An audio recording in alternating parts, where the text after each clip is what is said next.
So I am going to teach you really quickly how to do dry beans. It's really easy to can dry beans.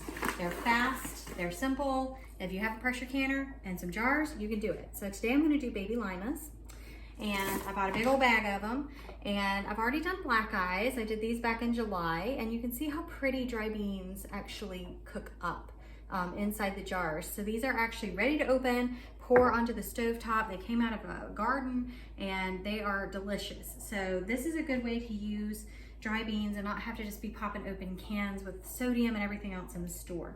So I've had my jars over here. They have been warming in the pressure canner to sterilize them. They have been washed, but that was because they have been used previously for other things. I'm gonna go ahead and get my lid out and ready to go.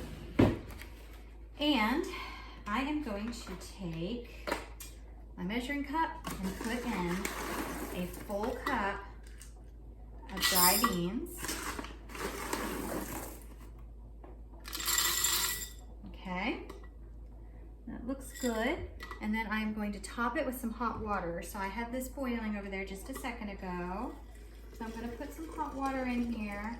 I'm not gonna fill it all the way up. I'm just gonna do partially, because next, this is a rebel canning technique, okay?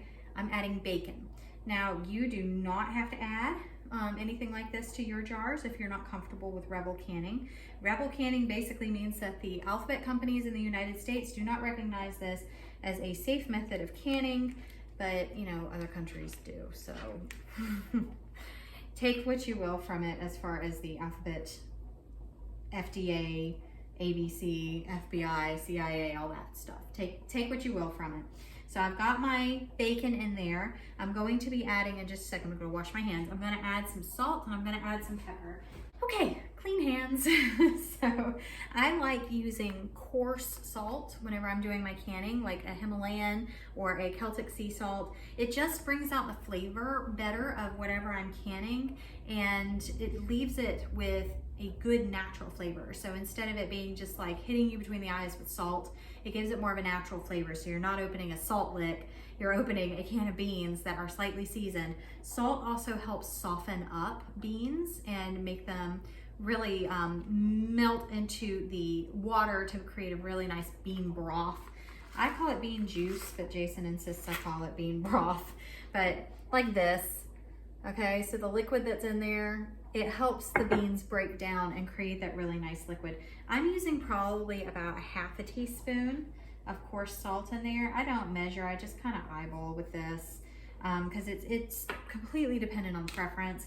And I am actually gonna put a little bit of coarse ground pepper in these, not a whole lot, because I want people to be able to season these when I'm ready to serve them as they like to season them. So I'm just gonna top that off now with the rest of the hot water, up to about 1 inch headspace. Let me give it a little stir, pop any bubbles that might be in there, get the water mixed in with those beans, check the headspace. I got a little too much water in there, but that's not the end of the world. That probably just means it's gonna siphon a little bit. It's better to err on the side of more in your jar than less. Now I could scoop some of this out if I want to, but I don't want to. But if I didn't have enough, I would definitely top it off with some more, because when you are doing your jars, the more space you have at the top, the more room there is for botulism and mold bacteria to grow. You know, so you want to go ahead and make sure that your headspace is at least what is recommended. So for beans, it's recommended at 1 inch headspace. If you go a little over that, that's okay, but do not go a little under that, okay? So I'm just gonna wipe this off. This is just some vinegar on a paper towel. You always wipe your rims down to sterilize the rim, so that way if anything touched the rim that shouldn't, you're gonna have a clean rim. These are brand new lids, but I also always rub down the rubber on them to make sure that the rubber is clean and offers a safe stick. Okay, so I'm gonna put that on there. Lid goes on, ring fingertip tight. So I'm not taking this and using my palm and really screwing it on, because that's gonna cause my lid to buckle while it's cooking. So it's only fingertip tight. So I can move that around, okay? But it's not gonna jiggle, So if I pick it up, you don't hear the ring jiggling around. So it's gonna be tight enough to keep the lid in place, but not so tight that the lid's gonna buckle in on itself while it's cooking. So this is actually really hot because this is some hot water. I'm gonna put this in my pressure canner, and I am gonna pressure can that at 90 minutes because I added the bacon. So if you add meat to it, it's gotta be pressure canned at 90 minutes.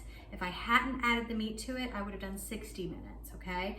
And also if you're doing pints, you could do a half cup of beans, follow the same procedure if you wanna do a little bacon, if you wanna do salt, if you wanna do pepper, but fill it up to 1-inch headspace, and pints will go in for 45 minutes if they don't have bacon, and 60 minutes if they do have bacon, okay?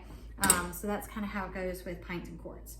Easy peasy lemon squeezy. I'm gonna fill up the rest of these and get them in my pressure canner. I have room in my pressure canner for 7 quarts of beans.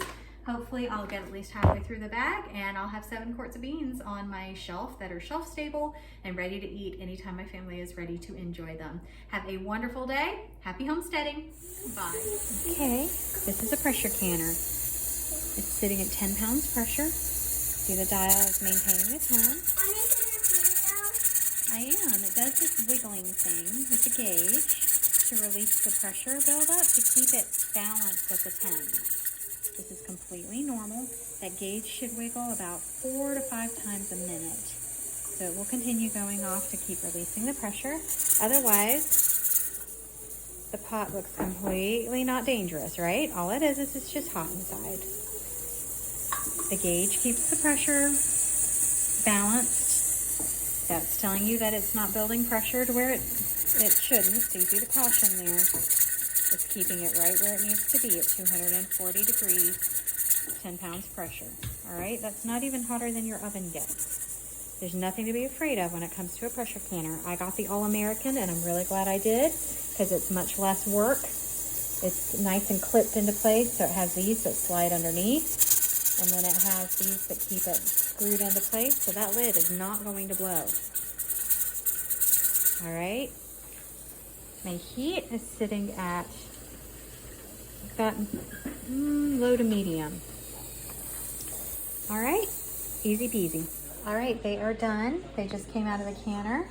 You can see where they are still bubbling in there. You set them on a cloth so that the jars don't break from touching a cold surface. If a hot glass jar touches a cold surface, it will bust the glass. So you always lay out a cloth for the jars to go on when you get them out. You let them bubble. You don't tilt them sideways. You don't tilt them at all. You just set them down. And then they will slowly start to seal. So I have a couple. That one hasn't. Oh, that one just sealed when I pushed on it. I had a couple that were not, oh, that one had not sealed, and it just sealed. I had a couple that had not sealed when they came out. That one hasn't sealed yet. You can see where it's bouncing up and down. So Denali lids do that. It'll probably be sealed in the morning. You leave these, do not touch them for 24 hours. They need to be completely cool. You need at least 2 inches between your jars. I could probably stand for a little bit more space between those. You need at least 2 inches of space between your jars as they cool. And then when they're done, you label them, put them on your shelf. They are good to go. Congratulations, you just canned yourself some beans.